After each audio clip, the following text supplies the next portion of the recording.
amigos e minhas amigas do YouTube, você que me assiste pelo canal DIP Mudo Direito Público, nós estamos aqui para dar sequência ao nosso estudo sobre a Lei de Improbidade Administrativa, que é a Lei 8.429 de 1992, que também é chamada de LIA, tá certo? É uma lei bastante curta, mas que trata de assuntos bastante complexos. E nós estamos falando, no momento, no capítulo destinado a esta lei, que trata da ação de improbidade administrativa no judiciário, né? A ação que já é levada para apreciação do Poder Judiciário, tá certo? Nós vimos no primeiro vídeo que gravamos aí a respeito deste assunto, o vídeo que trata desta ação de improbidade administrativa na sua primeira parte, que na lei de improbidade administrativa, este assunto é tratado no artigo 17, nos seus parágrafos de 1º a 13. Nós começamos este estudo neste capítulo, onde eu me propus a fazer alguns questionamentos a respeito da ação de improbidade administrativa e, ao mesmo tempo, responder para vocês sobre esses questionamentos que eu mesmo elaborei, que eu acho de suma importância para o entendimento deste tema. No primeiro vídeo, eu fiz os seguintes questionamentos. Primeiro, quem detém a legitimidade ativa para a propositura da ação de improbidade administrativa? Em outras palavras, quem pode levar a ação de improbidade administrativa ao Poder Judiciário para que ele possa analisá-la e julgá-la? O segundo questionamento, eu também fiz a seguinte pergunta: quais são as pessoas que podem ser acionadas na ação de improbidade administrativa? Ou seja, quais são aquelas pessoas que podem ocupar o polo passivo desta ação de improbidade administrativa? O terceiro questionamento, eu fiz a seguinte indagação: onde eu devo propor esta ação de improbidade administrativa? Qual é o foro competente? Qual é o juízo que vai receber e apreciar e julgar esta ação de improbidade administrativa? E um quarto questionamento que eu fiz, quarto e último no primeiro vídeo, foi onde eu coloquei uma indagação da seguinte forma: o que se busca com a ação de improbidade administrativa, ou seja, qual é o seu objeto. E no segundo vídeo e último que nós gravamos até agora acerca deste assunto, foram feitos os seguintes questionamentos. Quinto questionamento: qual o nome que normalmente é dado à ação de improbidade administrativa? Sétimo questionamento: como o cidadão poderá levar ao conhecimento do Ministério Público ou do município a notícia de ocorrência de um ato ímprobo para que sejam tomadas medidas necessárias cabíveis? Ou seja, o cidadão apresenta o pedido e faz o requerimento para que sejam tomadas as providências legais cabíveis. Então eu fiz o sétimo questionamento e encerrei o segundo vídeo. Então eu quero alertar vocês, ou advertir vocês que me assistem, ou você que está me assistindo pela primeira vez, esse meu vídeo, que você assista os vídeos anteriores, pelo menos os 2 anteriores deste assunto que eu estou tratando, da ação de improbidade administrativa, para que você possa entender o raciocínio que será desenvolvido nesses vídeos anteriores, a partir deste da agora, que seria a terceira parte deste assunto, que está sendo tratado neste terceiro vídeo que eu estou fazendo a filmagem dele hoje, né? Neste momento. Então eu vou fazer aqui o 8º questionamento acerca da ação de improbidade administrativa, fazendo a seguinte pergunta: nas ações de improbidade administrativa que são ajuizadas pelo município e não pelo Ministério Público, é necessária a intervenção do Ministério Público? Ou seja, o município ajuizou uma ação, é necessária a intervenção do Ministério Público? A resposta é sim. é obrigatória a intervenção do Ministério Público, mesmo ele não sendo parte ou autor da ação de improbidade administrativa. Ele tem que interferir no processo como o fiscal da lei. Ele atua ao lado do município, não como parte, a parte é o município, mas como fiscal da lei, podendo participar de todos os atos do processo, podendo fazer requerimentos, podendo manifestar pela procedência ou improcedência da ação de improbidade proposta pelo município. Ele poderá recorrer das decisões que forem proferidas tanto pelo juiz de direito que conduz a ação civil pública em primeira instância, como nas decisões proferidas em segunda instância pelos tribunais superiores. Assim, é obrigatória, a resposta é obrigatória. E aonde eu vou encontrar esta exigência? Basta fazer uma leitura no parágrafo 4º do artigo 17 da Lei 8.429 de 1992, que eu vou encontrar lá esta exigência que é feita pela lei, tá? A participação necessária e obrigatória, sob pena de nulidade do processo, da participação do Ministério Público como fiscal da lei, quando a ação é ajuizada pelo município. Então, este é o 8º questionamento que eu estou fazendo. E o 9º questionamento que eu vou fazer agora, e que nós vamos tratar também neste vídeo, é o seguinte: o que deve conter a petição inicial apresentada pelo município ou pelo Ministério Público para dar início à ação de improbidade administrativa. A lei de improbidade administrativa, como não podia deixar de ser, usa, ao tratar da ação de improbidade administrativa, esta expressão petição inicial. Para quem é advogado, para quem atua como advogado, petição inicial, todos sabem, é uma peça processual conhecida de todos os advogados. Mas para você que é leigo, eu quero fazer uma explicação do que vem a ser essa petição inicial. A petição inicial, nós podemos dizer que é a peça principal que inicia-se no processo. Sem a petição inicial, não existe processo. É através da petição inicial que começa a se instaurar o processo judicial, ou seja, o processo na justiça, ou seja, a ação de improbidade administrativa. Para que ela exista, há necessidade que se tenha uma petição inicial, que deverá ser elaborada ou pelo Ministério Público, que é o autor da ação, ou pelo município.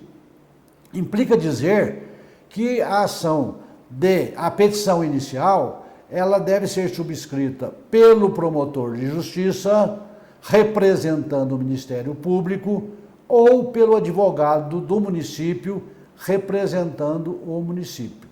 Então, esta é a petição inicial.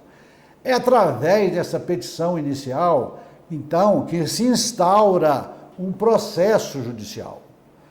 Através dessa petição, eu vou levar ao conhecimento do juiz quais são os fatos constitutivos do direito do Ministério Público, que é o autor da ação, e quais são os direitos do município na ação proposta pelo próprio município. Quando eu falo direitos do Ministério Público, na verdade são direitos que ele está requerendo ali em prol do município também, quando ele entra com a ação que o município não propôs, o Ministério Público propõe. Então ele está postulando os direitos do município através do órgão ministerial público, tá? Então, através dessa petição inicial, leva-se ao conhecimento do juiz os fatos constitutivos do direito do autor, tá certo? Chamados de causa de pedir, bem como os fatos e os fundamentos e o pedido que vai ser feito. Então, nós podemos dizer, em outras palavras, que a petição inicial nada mais é do que um documento elaborado pelo Ministério Público ou pelo município, subscrito pelo promotor de justiça, quando for o Ministério Público o autor da ação, ou pelo advogado do município, quando o autor for o município.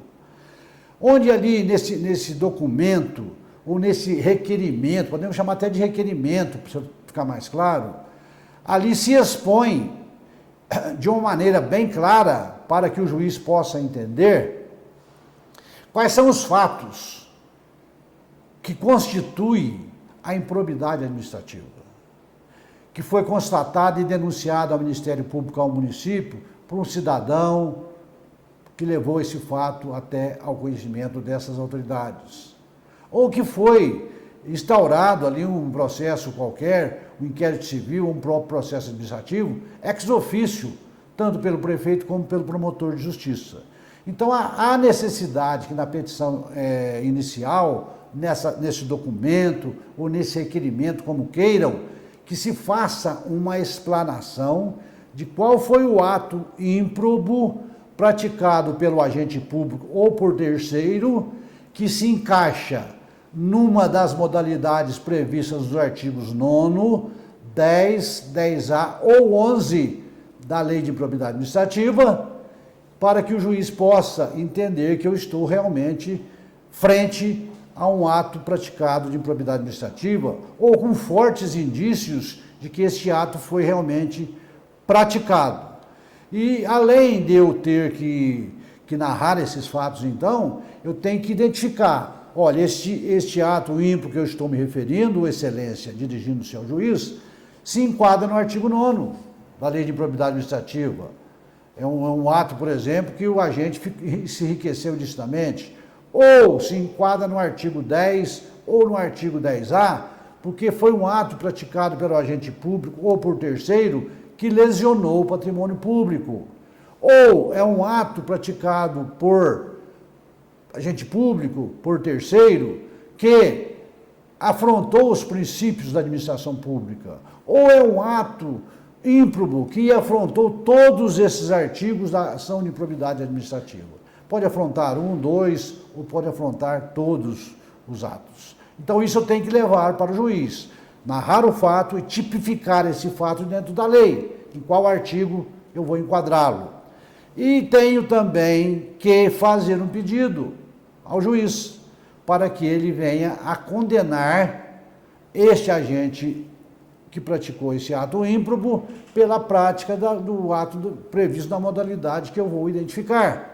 Então, eu vou me basear também no artigo 12, nos incisos de 1 a 4 da Lei de Improbidade Administrativa, pedindo a condenação do agente público numa das hipóteses desses incisos, ou em todas essas hipóteses. Então, eu vou ver qual foi a modalidade de improbidade que eu vou enquadrar e vou pedir a condenação no artigo 12 de acordo com aquela modalidade.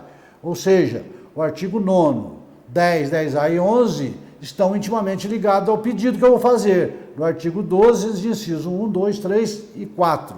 Então, eu tenho que observar esta exigência, tá?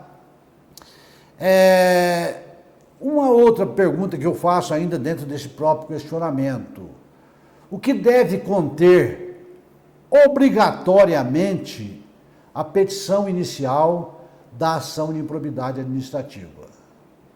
Para se elaborar essa petição inicial, que eu falei para vocês que é um documento subscrito pelo promotor ou pelo advogado do município, tem certos requisitos que a lei exige que sejam atendidos.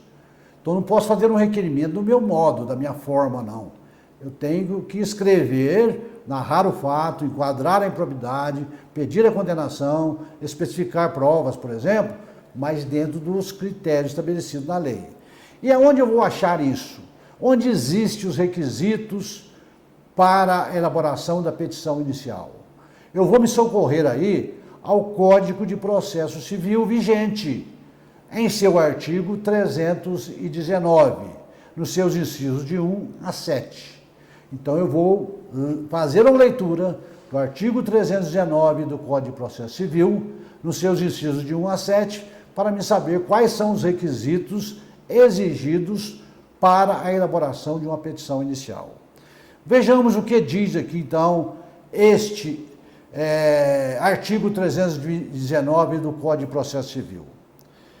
Diz o seguinte: são requisitos da petição inicial, ou seja, a petição inicial deverá indicar necessariamente, inciso 1, o juízo a que é dirigida.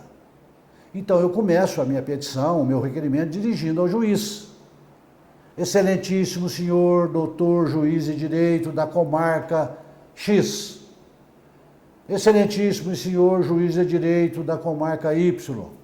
Excelentíssimo senhor, juiz de direito da Justiça Federal da circunscrição de tal cidade. Porque pode ser que eu me dirija ao juiz do estado e posso me dirigir ao juiz federal, dependendo do foro competente, nós falamos sobre isso, que eu vou propor esta ação. Então, a primeira exigência, o primeiro requisito está no inciso 1, que é o juízo a que é dirigida. Ao juiz ou à juíza, não é? Então, é lá que eu vou propor esta ação. Se vai ser na Justiça Federal, por exemplo, da cidade X, eu vou me dirigir ao juiz federal daquela Justiça Federal. Eu utilizando as expressões excelentíssimo senhor, doutor juiz de direito, juiz de direito federal, coisa nesse sentido. É a primeira exigência. A segunda exigência que vem prevista no inciso 2. Nós podemos dizer que aqui é onde eu vou qualificar as partes. Quais são as partes da ação de improbidade administrativa que nós já vimos? Eu tenho o autor e o réu. O autor é um só, ou é o município ou é o Ministério Público. Não pode ter dois autores propondo uma mesma ação. O Ministério Público propondo a mesma ação que o município. Ou é o autor ou é o município. Então tem que qualificar o município, tem que qualificar, se for o caso, o Ministério Público. E também, de um outro lado, eu tenho o réu.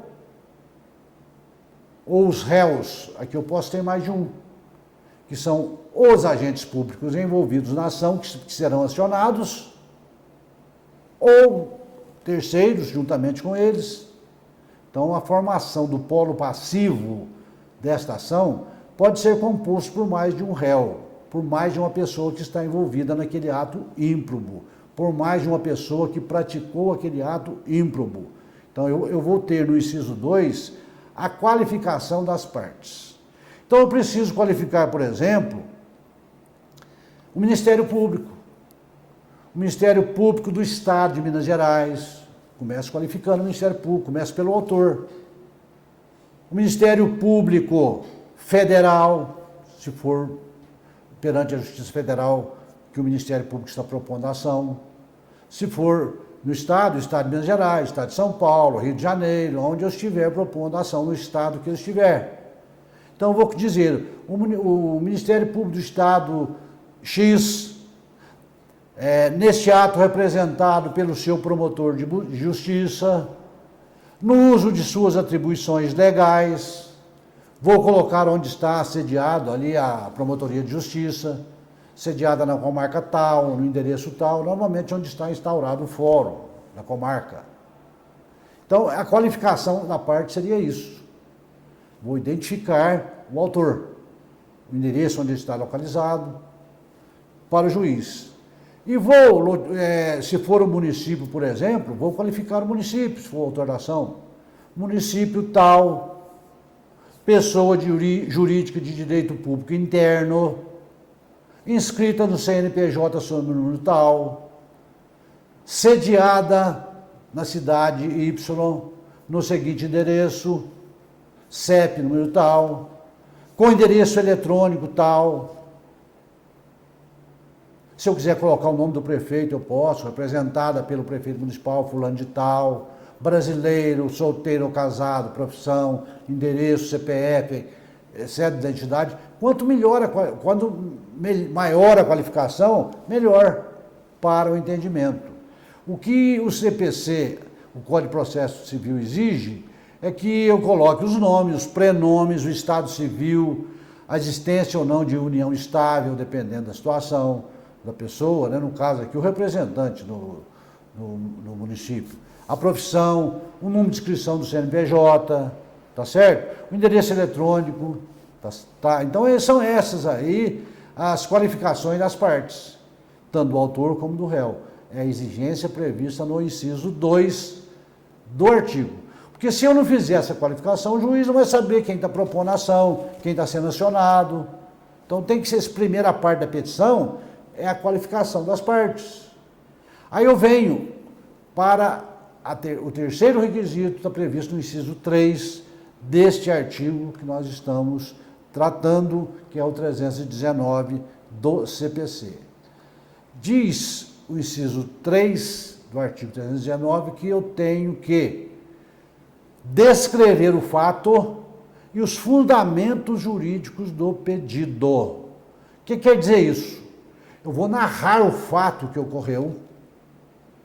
E é interessante que hoje, nessa correria do dia a dia, que o advogado, o promotor de justiça, seja bastante objetivo para que ele possa narrar a situação ocorrida, a não ser que seja um fato que mereça uma narração mais complexa, mas, de um modo geral, pode ser bem simplificado. Eu vou dizer que no dia tal, através de apuração de inquérito civil ou de processo administrativo, o fulano de tal, agindo em conluio com a empresa tal, por exemplo, praticou o seguinte ato administrativo, narro o ato. Depois eu vou dizer que esse ato é um ato ímprobo, é um ato de improbidade administrativa, que houve ferimento ao dispositivo da Lei 8.429 de 1992. Então eu vou narrar o fato e vou enquadrar este fato ou tipificá-lo dentro da Lei de Improbidade Administrativa, dizendo se ele é um fato que se enquadra ou no artigo 9º, ou no artigo 10, ou no artigo 10A, ou no artigo 11 da LIA, da Lei de Improbidade Administrativa. Se este fato que eu narro não se enquadrar em nenhuma dessas hipóteses, não é ato de improbidade administrativa. Eu não posso, então, propor essa ação. Então, eu tenho que narrar o fato e enquadrá-lo dentro de uma das modalidades da improbidade administrativa, ou em todas elas, se esse ato praticado abarcar todas estas modalidades. Então, é obrigatório que se faça isso, tá certo? Que eu tenho, então, no primeiro, que eu tenho que me dirigir ao juízo competente, que eu tenho que qualificar as partes, e o inciso terceiro, eu tenho que narrar o fato e dizer que ele se enquadra numa dessas hipóteses do artigo 9º, 10, 10A ou 11 da Lei de Improbidade Administrativa. Seria o terceiro requisito do artigo 319 do CPC. E o quarto inciso do artigo 319 diz que eu tenho que fazer o pedido, depois de dizer qual é o fato, qual é o ato praticado, onde que ele se enquadra, fazer o pedido que eu quero. Porque não basta eu narrar e dizer, ó, houve um ato ímprobo, enquadrou aqui, mas e daí?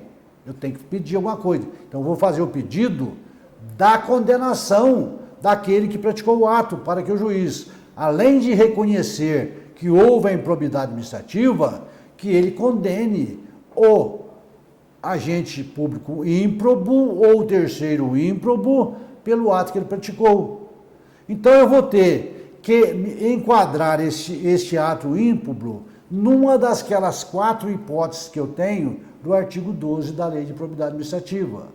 Se o ato ímprobo é aquele do artigo 9º, eu vou pedir para aplicar o inciso 1 do artigo 12. Se o ato ímpro é aquele do artigo 10, eu vou pedir para aplicar as sanções do inciso 2. Se o ato ímpro é aquele do artigo 11, eu vou pedir para aplicar as sanções do inciso 3 do artigo 12. E se o ato ímpro é aquele do artigo 10A, eu vou pedir para aplicar as sanções previstas no inciso 4 do artigo 12 da LIA, que são aquelas da ressarcimento ao erário, perda da função pública, suspensão de direito político, etc., que nós já estudamos anteriormente. Então, eu tenho que narrar o fato, enquadrá-lo numa das modalidades da improbidade e fazer o pedido de condenação. E tenho, finalmente, aqui, ou melhor, tem mais um outro inciso, de colocar também o inciso 6 eu vou passar para o 6, depois eu volto no 5º, porque eu acho que a ordem aqui é invertida. O inciso 6 diz também que eu tenho que especificar para o juiz quais são as provas que eu tenho para demonstrar que esse ato ímprobo realmente ocorreu. Eu posso juntar documentos, eu posso protestar pela produção de prova testemunhal, cujo rol será apresentado numa fase posterior, quando o juiz solicitar, tá? Então eu tenho que mencionar as provas, juntar documentos, requisitar documentos que estiverem em poder de terceiro, que eu não tive acesso, que estiver em poder do município, por exemplo, que estiver em poder da Câmara ou de uma empresa. Então eu posso fazer esses pedidos, que seria o outro requisito. E o último requisito é o valor da causa. Eu tenho que atribuir a essa causa que eu estou começando a instaurar através dessa petição inicial, um valor. Qual é esse valor? É o valor que eu estou pedindo na ação, se houver pedido de ressarcimento. Então é o valor do ressarcimento que eu quero. Se não tem pedido de ressarcimento, eu posso colocar um valor irrisório. Por exemplo, eu estou pedindo só a condenação no inciso do ato que causou afronta aos princípios da administração pública, não tem valor. Eu posso colocar um valor de R$1.000, por exemplo, como um valor simbólico, tá certo? E sobre esses fatos, sobre a petição inicial, o que diz a lei de improbidade administrativa? Porque eu falei sobre o artigo 319 do CPC, para a gente entender. A lei de improbidade administrativa, no parágrafo 6º do artigo 17, diz o seguinte: a ação de improbidade administrativa será instruída com documentos ou justificação que contenham indícios suficientes da existência de ato de improbidade administrativa ou com razões fundamentadas da impossibilidade de apresentação de qualquer dessas provas. Tá certo? Se a petição inicial que eu apresentar não preencher todos esses requisitos do parágrafo 6º do artigo 17 da LIA e nem do artigo 319 e seus incisos do CPC, o juiz vai conceder um prazo de 15 dias para que o autor, Ministério Público ou município, faça uma emenda à inicial ou complemente-a para que ela se adeque, vamos dizer assim, a estas exigências para que o processo possa prosseguir. Se nesse prazo de 15 dias o Ministério Público ou o autor, que seja o município, não atender o pedido do município, que ele vai apontar onde ele quer que corrija, o juiz vai indeferir a petição inicial e o processo será arquivado. Esta previsão está no artigo 321 do Código de Processo Civil. Se o juiz não entender, será arquivado. Com essas considerações, meus amigos, minhas amigas, eu encerro aqui mais este nosso vídeo, pedindo a você que se inscreva no nosso canal, você que gostou deste vídeo, aí se inscreva, dê o seu like, tá certo? Venha participar com a gente para que possamos ser mais fortes neste canal e expandi-lo aí por este Brasil afora, tá certo? Um grande abraço a todos vocês e até o próximo vídeo.